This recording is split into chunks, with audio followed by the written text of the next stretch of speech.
Balance के? Yes sir. Yes sir. अच्छा, इसमें अब एक बार ना ये फर्स्ट क्वेश्चन जो है, जो इसमें फर्स्ट क्वेश्चन, एक मिनट, पूरा विजिबल नहीं है, एक मिनट।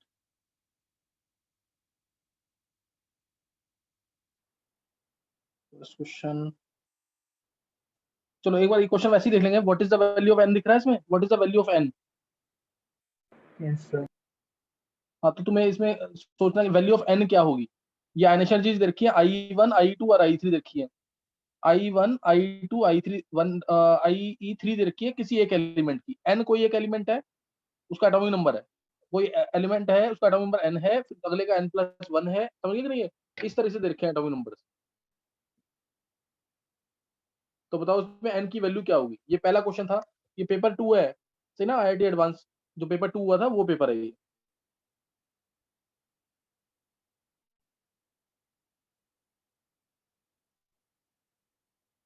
क्वेश्चन समझ आ गया है? IE1 IE2 और I3 दे रखी है। ये IE1 है, क्लियर? ये IE1 है, ये 2 और ये 3। आइनेशन दे रखी है एलिमेंट जिसका एटॉमिक नंबर n है, जिसका एटॉमिक नंबर n+1 है, जिसका एटॉमिक नंबर n+2 है, फिर n+3 है। ये वैल्यूज दे रखी है और तुम्हें बताना है कि n की वैल्यू क्या होगी। और n जो है लेस देन 10 है। n इज लेस देन 10, ये भी ध्यान रखना। n is less than 10, n की वैल्यू क्या होगी इंक्लूडिंग 0 आंसर है। तो देखो, अब 1 to 10 के बीच में आंसर होगा। 1 to 10 के बीच में आंसर होगा। अगर तुम चेक करोगे ना, आयनिक एनर्जी देखो, n जो जिसका एटॉमिक नंबर n है, उसकी आयनिक एनर्जी कितनी है? 1681, और उसके बाद बढ़ गई है। 1 to 10 में अगर हम चेक करें तो हम ग्रुप में जा सकते हैं कहीं ना कहीं। जैसे अगर मैं इसको मान सकता हूँ, पीरियड में आने आयनिक एनर्जी बढ़ती है, पीरियड में आयनिक एनर्जी बढ़ती है। तो यहाँ पे आयनिक एनर्जी क्या हो रही है? देखो इधर, यहाँ तो बहुत कम हो गई सीधा। n+1 वैल्यूज भी पता होती है हमें किस किसकी वैल्यूज है। ये किसकी वैल्यूज है? जैसे ये वाली वैल्यू, ये हमारी सोडियम के लिए वैल्यू होती है। और ये वाली वैल्यू जो 738 मैग्नीशियम के लिए होती है। तो तुम चेक करोगे ना एनसीईआरटी क्वेश्चन, उससे पता लग जाएगा। नहीं तो हाँ बोलो, हाँ किसी को बोलना है कुछ? तो यहाँ पे मैं दो पॉसिबिलिटीज हैं एन की। एन को लिया मैंने फ्लोरीन, फ्लोरीन लिया, फ्लोरीन नॉन मेटल है, आयनिक एनर्जी बहुत ज्यादा 1681। और n+1 नियॉन हो जाएगा। नियॉन की आयनिक एनर्जी 2081। नेचुरल सी बात है, नियॉन नोबल गैस है, बहुत ज्यादा होगी। फिर सोडियम की देखो कम हो गई कि नहीं, और मैग्नीशियम की थोड़ी सी बढ़ जाएगी। सोडियम मैग्नीशियम में मैग्नीशियम की ज्यादा होगी। तो IE1 से भी आंसर निकल रहा है। बस हाँ, एक बार को दिक्कत ये आ सकती है इसमें कि अगर तुम हाइड्रोजन ले लो, n को 1 ले लो, n को अगर तुम 1 ले लोगे हाइड्रोजन, तो हीलियम की आयनिक एनर्जी बढ़ गई, फिर लिथियम की कम होगी इमीडिएटली, और बेरिलियम की थोड़ी ज्यादा। एक बार को हम कह सकते हैं कि हाइड्रोजन भी हो सकता है। लेकिन इसमें दिक्कत ये है, हाइड्रोजन क्यों नहीं लिया इधर? क्या रीजन है हाइड्रोजन नहीं लिया मैंने? n की वैल्यू 1 क्यों नहीं ली सर क्योंकि n की हाइड्रोजन वैल्यू 1 की क्यों नहीं ली? सेकंड आयोनाइजेशन बोलो। एनर्जी दे रखी है। हाइड्रोजन की तो शायद 13-12 होती है ना। नहीं नहीं, वो नहीं, वो तो हाँ 13-12 तो होती, वो बात अलग है। मैं कह रहा हूँ वैल्यू थोड़ी रटेंगे हम। हाइड्रोजन क्यों नहीं हो सकता? ये n की वैल्यू 1 क्यों नहीं हो सकती? सर उसकी 3 तक नहीं जा सकती, तो एक में उसमें ज्यादा एक है, ही इलेक्ट्रॉन और होता है। थर्ड में एक इलेक्ट्रॉन। किसने बोला हाँ थ्री सर, तक उसकी जा I2 सकती? और I3 नहीं होगी। I2 और I3 नहीं होगी, इसलिए। सही ना, I2 I3 नहीं होगी, इसीलिए फ्लोरीन आंसर आएगा। n की वैल्यू क्या ले लेंगे? 9। सही ना, n की वैल्यू क्या ले लेंगे? 9। कोई डाउट तो नहीं किसी को? तो पहले का आंसर ये था, n की वैल्यू 9।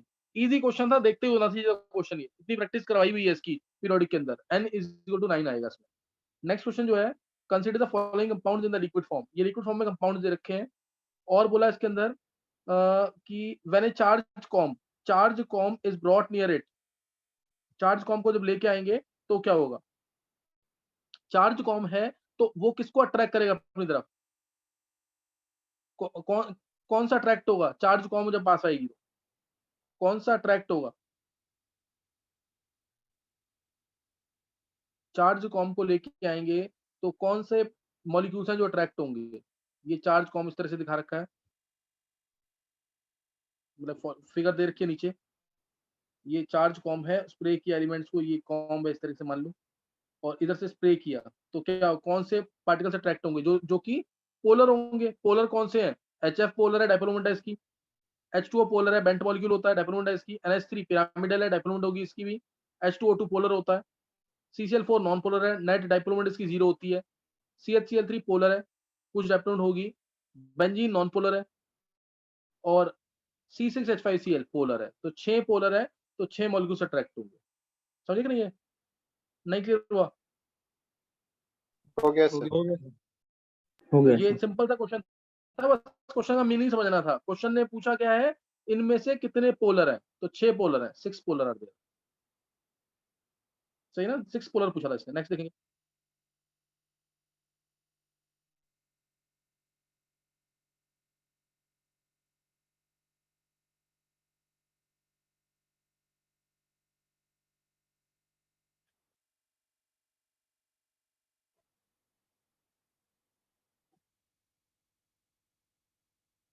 नेक्स्ट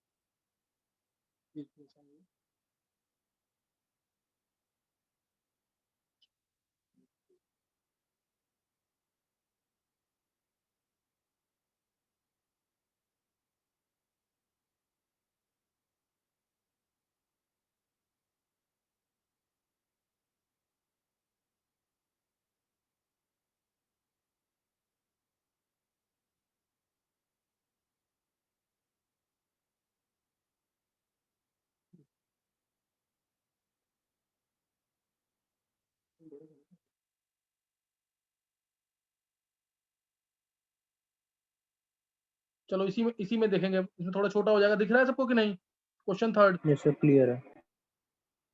क्लियर है? चलो सही, देख लो। क्वेश्चन थर्ड में जो पूछा इसने,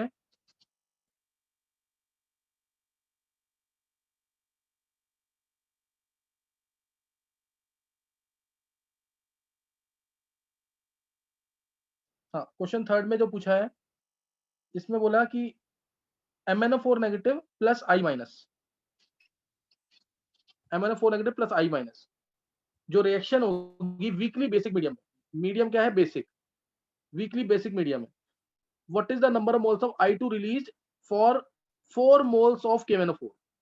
moles of I2 released for 4 moles of KMnO4। Basic medium में MnO2 में जाता है। What is the moles of I2 released? कोई भी बच्चा इसमें?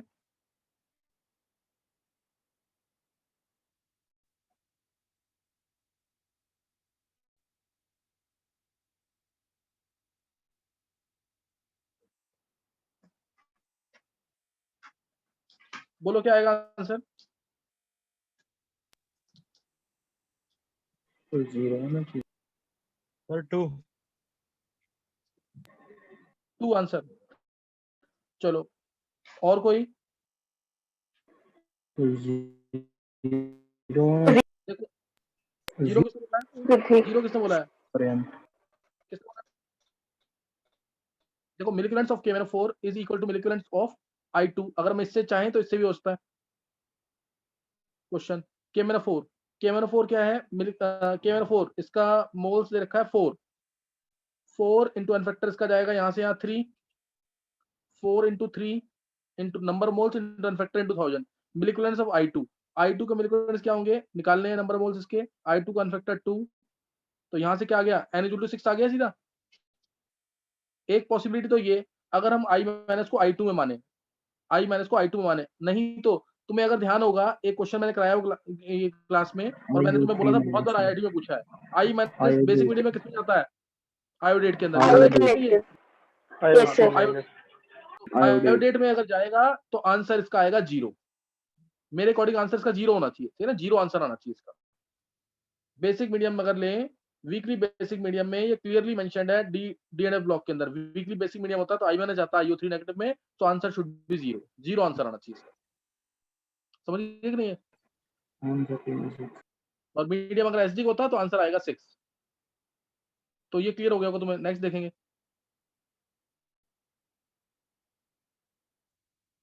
नेक्स्ट क्वेश्चन, ये भी क्वेश्चन इसी से रिलेटेड, DNF ब्लॉक से रिलेटेड क्वेश्चन है। एसिडिफाइड सॉल्यूशन है पोटेशियम क्रोमेट की, led with an aqueous solution of amyl alcohol when it was shaken after the addition of 1 milliliter of 3% H2O2। 3% H2O2। तुम्हें ध्यान होगा रिएक्शन क्या होगी, रिएक्शन इसमें H2O2 की reaction, blue layer is formed, CrO5 बनता है इसमें कि नहीं, यस सर। याद है ना, ये डाइक्रोमेट आयंस या क्रोमेट आयंस अगर होंगे तो उसमें अगर मैंने ट्रीट किया H2O2 से तो ब्लू लेयर किसकी आती है, CrO5 की। अनस्टेबल होता है, ये अनस्टेबल होता है, लेकिन एक्वस सॉल्यूशन में ये अनस्टेबल होता है, एक्वस सॉल्यूशन में अनस्टेबल है। अगर कुछ टाइम के लिए स्टेबलाइज करना है इसको तो हम कौन सी सॉल्यूशन लेते हैं, एमाइल एल्कोहल की, एमाइल एल्कोहल डाल के रखेंगे इसके अंदर, जो कि नॉन एक्वस मीडियम प्रोवाइड करेगा और उससे ये स्टेबलाइज हो जाता है, उससे ये क्या हो जाएगा, स्टेबलाइज हो जाएगा। ये बता रखा है मैंने क्लास में। What is the number of oxygen atoms bonded two chromium through only single bond. तो स्ट्रक्चर सबको पता है इसका, कौन सा होता है, बटरफ्लाई स्ट्रक्चर होता है इसका। Butterfly line. तो कितने ऑक्सीजन बॉन्डेड है इसमें, 4। 4। तो इसका आंसर 4 आ जाएगा, 4 आंसर आ जाएगा इसका। सही ना, इसका आंसर आ जाएगा 4। तो ये भी क्वेश्चन नॉर्मल था, कोई टफ क्वेश्चन नहीं था, बस लैंग्वेज थोड़ी सी टफ है इसकी, तो इसलिए कह सकते हैं टफ है, अदरवाइज तो इजी क्वेश्चन था ये भी। नेक्स्ट देखेंगे।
एक मिनट रुकेंगे अभी।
चलो नेक्स्ट क्वेश्चन देखेंगे, 5th क्वेश्चन।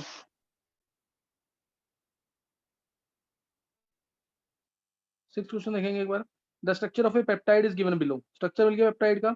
अब इसमें बोला if the absolute values of the net charge of the peptide at pH equal to 2, pH equal to 6 and pH equal to 11 are Z1, Z2 and Z3, then what is the value of Z1 plus Z2 plus Z3? तीनों की value क्या होगी? यानी इसका structure बनाना है हमें पहले pH equal to 2 पर। pH equal to 2 means highly acidic medium. अगर हाईली एसिडिक मीडियम है तो तुम देखो इसमें फ्री NH2 कहाँ पे है? फ्री NH2 एक ये है और फ्री NH2 ये रहा, ये दो फ्री NH2 है, तो दोनों के दोनों NH3 प्लस बन जाएंगे। हाईली एसिडिक मीडियम में दोनों क्या बन जाएंगे? NH3 plus. तो इसलिए pH equal to 2 पे चार्ज आ जाएगा 2 का, 2 का चार्ज आ जाएगा। अब pH equal to 6 क्या होगा इसका? pH equal to 6 क्या होगा इसका? Isoelectric point. pH equal to 6 क्या होगा इसका? आइसोइलेक्ट्रिक पॉइंट होगा, आइसोइलेक्ट्रिक पॉइंट होगा इसका। इसलिए pH equal to 6 पर ज्विटर आयन बनेगा तो नो चार्ज, क्योंकि उस केस में ये भी NH3 प्लस बनेगा तो ये COO नेगेटिव बन जाएगा, ये COO नेगेटिव बनेगा तो ये NH3 प्लस बनेगा। इसलिए pH equal to 6 पे न्यूट्रल, नो चार्ज। और ये ध्यान रखना चीज का, फिनॉल का pH मैंने लिखवा रखा तुम्हें 10 के आसपास होता है फिनॉल और HCN दोनों का, तो इसलिए इस पे कोई फर्क नहीं पड़ेगा। लास्ट आया pH equal to 11। pH equal to 11 पे क्या होगा? pH equal to 11 पे क्या होगा? हाईली, अब ये कौन सा मीडियम हो गया? Highly basic. तो जितने भी एसिडिक वाले ग्रुप हैं, जितने भी एसिडिक वाले ग्रुप हैं वो O नेगेटिव बन जाएंगे। जैसे एक COH बन जाएगा O नेगेटिव, एक ये COH बन जाएगा O नेगेटिव, और ये फिनॉल भी क्या बन जाएगा? O negative. तो इसलिए 3 आ जाएगा चार्ज यहाँ पे, 3 आ जाएगा चार्ज यहाँ पे pH 11 पे। तो 2 + 3 5 होना चाहिए इसका आंसर। मोस्ट प्रोबेबल आंसर ये 5 ही होना चाहिए इसका। नेट चार्ज निकालना है इसको, तो 5 आएगा इसका आंसर। ये क्लियर हो गई बात कि नहीं है? Yes sir. चलो नेक्स्ट क्वेश्चन जो है 6th क्वेश्चन। 6th क्वेश्चन इसका इसकी फिगर नहीं बन दे रखी है। टोटल नंबर ऑफ आइसोमर्स बोला है, figure C8H10O2 rotates plane polarised light. अच्छा चलो, C8H10O2 है और ये रोटेट कर रहा है प्लेन पोलराइज्ड लाइट को, सही ना? ये रोटेट कर रहा है प्लेन पोलराइज्ड लाइट को और पिंक कलर प्रोड्यूस कर रहा है with neutral FeCl3। Pink colour produce कर रहा है विद न्यूट्रल FeCl3। तो बोला टोटल नंबर ऑफ आइसोमर्स क्या होंगे? Clear, total number of isomers निकालने हैं इसके। C8H10O2, पहले तो ये पिंक कलर दे रहा है FeCl3 के साथ। जिसने पढ़ा हुआ टेस्ट ये फिनॉल के साथ, फिनॉल के साथ टेस्ट जिसने पढ़ा हुआ है उसके लिए इजी होगा क्वेश्चन ये। एक मिनट,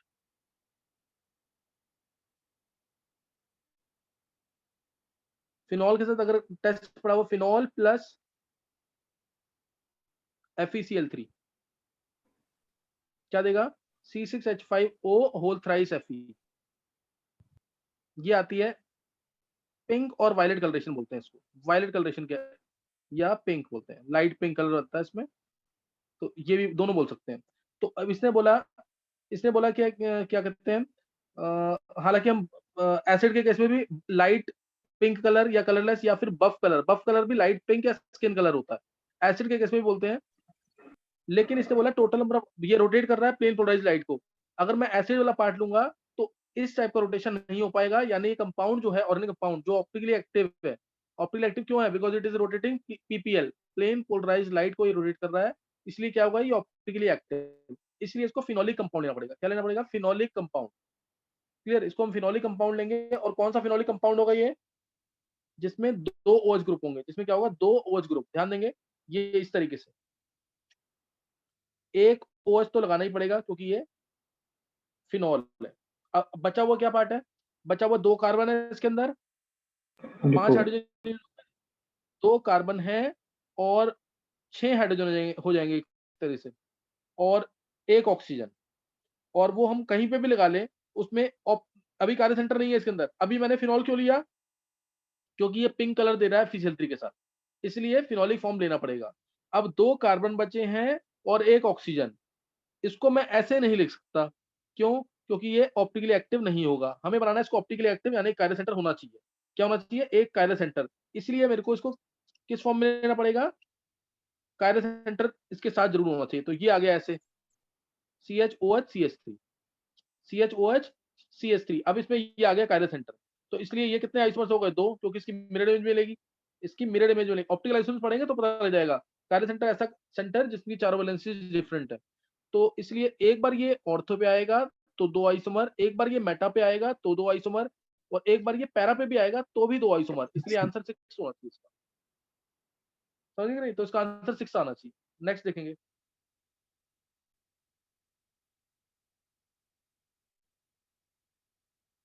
नेक्स्ट क्वेश्चन जो है इसमें देखो, in an experiment m grams of A compound x, m grams है कंपाउंड x का, जो कि गैस लिक्विड सॉलिड कुछ भी होता है, taken in a container is loaded in a balance as shown in the figure first. उसके बाद in the presence of magnetic field the pan with x is इधर डिफ्लेक्टेड अपवर्ड्स, फिगर इसमें upward जा रहा है, देखो इसमें कहा जा रहा है ऊपर की तरफ, और इसमें कहा जा रहा है नीचे की तरफ।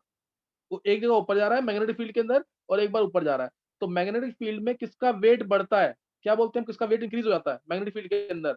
जो पैरामैग्नेटिक होता है। पैरामैग्नेटिक होगा तो मैग्नेट की तरफ अट्रैक्ट होगा, और मैग्नेट की तरफ अट्रैक्ट होगा, दिख रहा है तुम्हें यहाँ पे, मैग्नेट की तरफ ये अट्रैक्ट हो रहा है, देखो उधर नीचे आ गया ना बैलेंस में, तो ये अट्रैक्ट हो रहा है, तो मानते हैं कि वेट बढ़ गया। पैरामैग्नेटिक सब्सटेंस का वेट बढ़ जाता है मैग्नेटिक फील्ड में, और डायमैग्नेटिक का क्या हो जाता है? कम हो जाता है।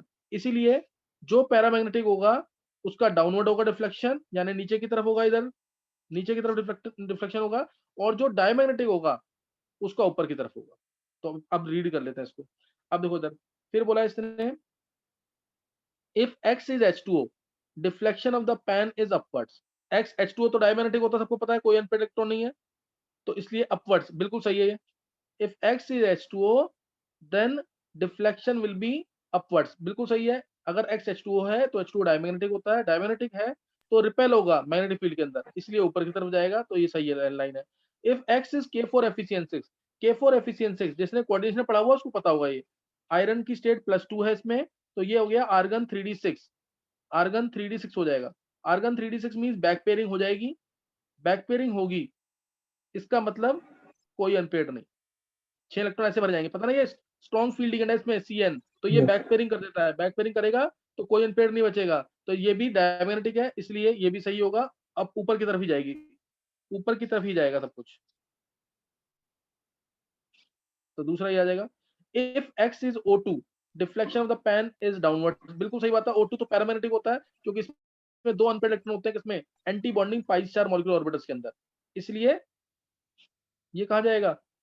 डाउनवर्ड्स, नीचे की तरफ जाएगा, पैरामैग्नेटिक है, अट्रैक्ट होगा इसलिए। Last, if x is benzene, अगर x बेंजीन है deflection of the pan is downwards, तो डिफ्लेक्शन जो पैन का डाउनवर्ड्स होगा, बेंजीन डायमैग्नेटिक होता है तो ये गलत है, तो ये अपवर्ड होना चाहिए था, इसलिए ये गलत होगा। तो आंसर इसका आ जाएगा 1, 2 और 3, A B और C दोनों आंसर आ जाएंगे, A B C तीनों आ जाएंगे आंसर इसका। नेक्स्ट नोट करेंगे,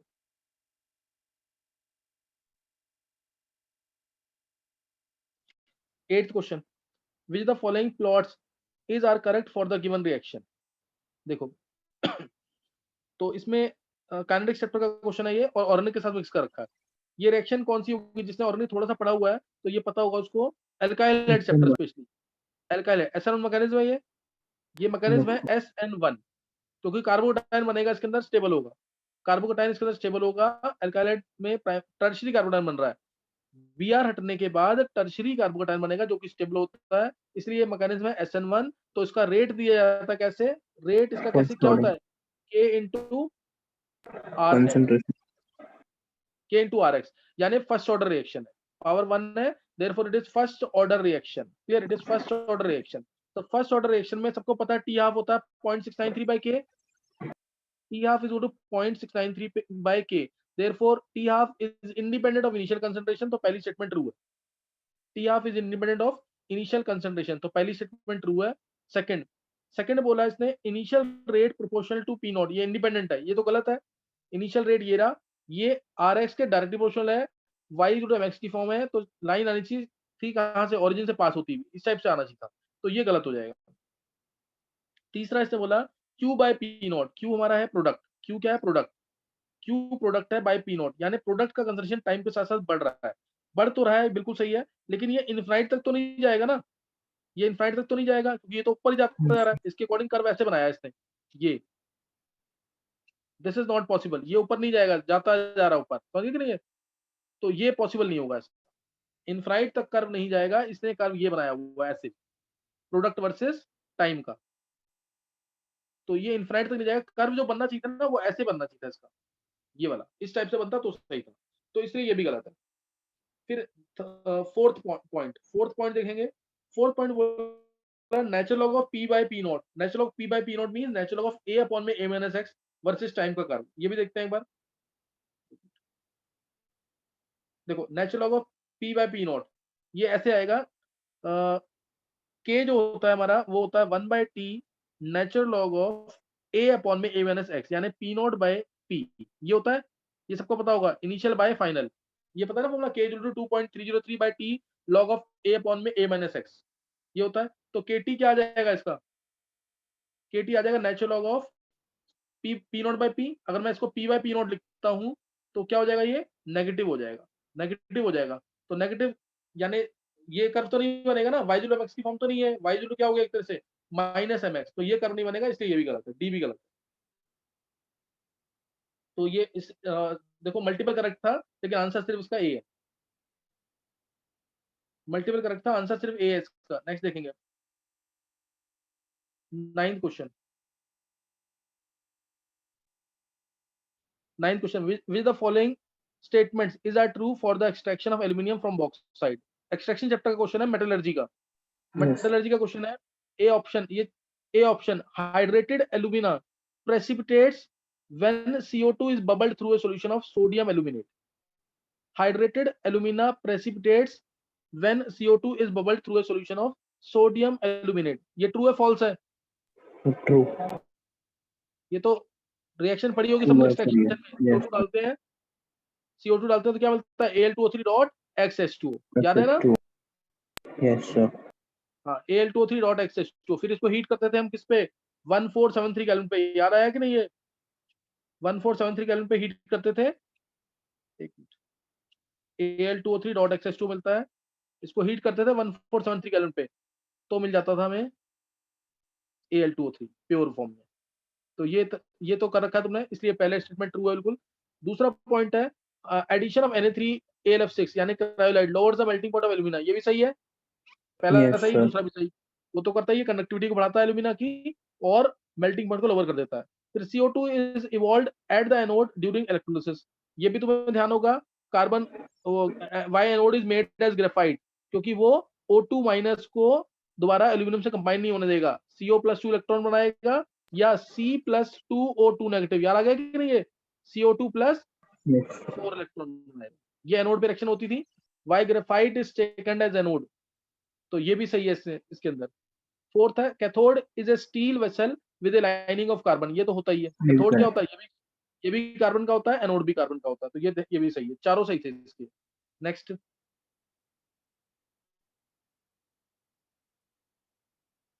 नेक्स्ट देखेंगे क्वेश्चन, नेक्स्ट क्वेश्चन है अब यहाँ पे SnCl2, ये हमारा एक तरह से पी ब्लॉक का कह सकते हैं, पी ब्लॉक का क्वेश्चन है ये। क्वेश्चन क्या है, SnCl2.2H2O is a reducing agent, ये तुम्हें ध्यान होगा, SnCl2.2H2O इसको हमने रिड्यूसिंग एजेंट माना हुआ है, SnCl2 ये FeCl3 को, HgCl2 को, AuCl3 को, तीनों को रिड्यूस कर देता है उसके लिए, और बहुत सारी चीजें, सिर्फ इनको नहीं, बहुत सारे एलिमेंट्स को रिड्यूस करता है, बहुत सारे एलिमेंट्स को रिड्यूस कर सकता है, ये रिड्यूसिंग एजेंट अच्छा माना गया है, ये तो ट्रू है। Sn+2 है, ये किसमें जाता है SnCl4 में +4 के अंदर, तो ये रिड्यूसिंग एजेंट है, ये ट्रू है। दूसरा SnO2 reacts with KOH to form K2SnOH6, ये भी सही है, SnO2 plus KOH, ये रिएक्शन जब होती है तो क्या बनता है, स्टेट हमारी सेम ही रहेगी, स्टेट सेम है इसके अंदर SnOH6, ये इस तरह से कॉम्प्लेक्स बन जाता है, ये भी सही है। और PbCl2 reacts with HCl, PbCl2 solution of PbCl2 and HCl contains Pb2 plus and Cl negative ions, तो ये गलत है, क्यों, क्योंकि PbCl2 plus HCl क्या बनता है,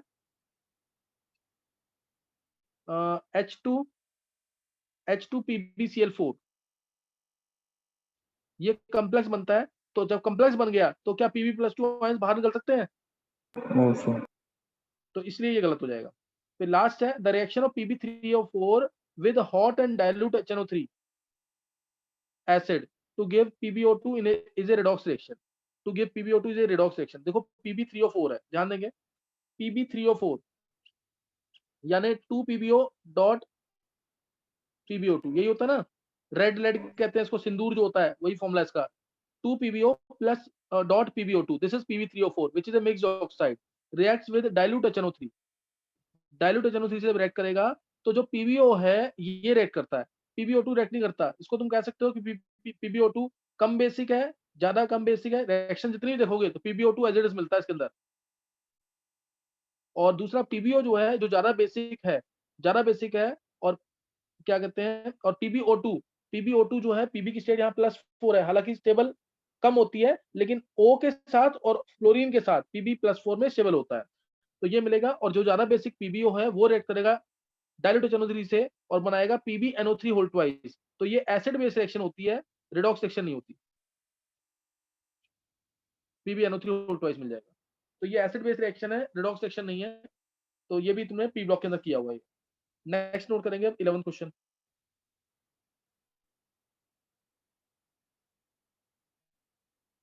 देखेंगे अब।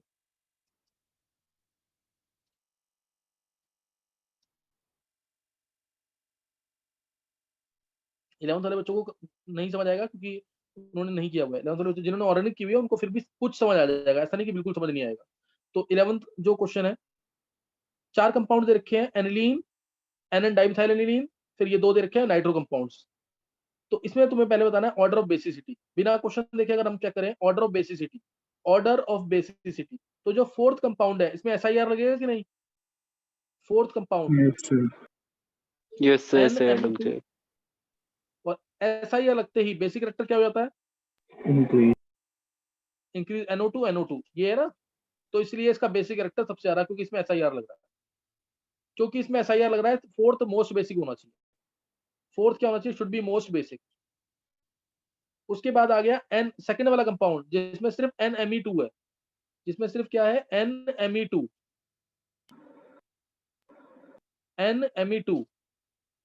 जिसमें है, ये भी क्या होगा? बेसिक होगा। हालांकि इसके लोन पेयर जो है रेजोनेंस में तो यूज होंगे लेकिन बाकियों से कम यूज होंगे, इसलिए ये भी बेसिक होगा, तो थोड़ा कम बेसिक हो जाएगा। 4th का सेकंड आना चाहिए। उसके बाद फर्स्ट और थर्ड में से, थर्ड में तो क्या हो जाएगा? SIP लग जाएगा, स्टीरिक इनहिबिशन टू प्रोटोनेशन, क्योंकि दोनों बल्कि ग्रुप्स लगे हुए साथ में, विड्रॉइंग ग्रुप भी कह सकते हो तुम। तो 4th, सेकंड, देन फर्स्ट,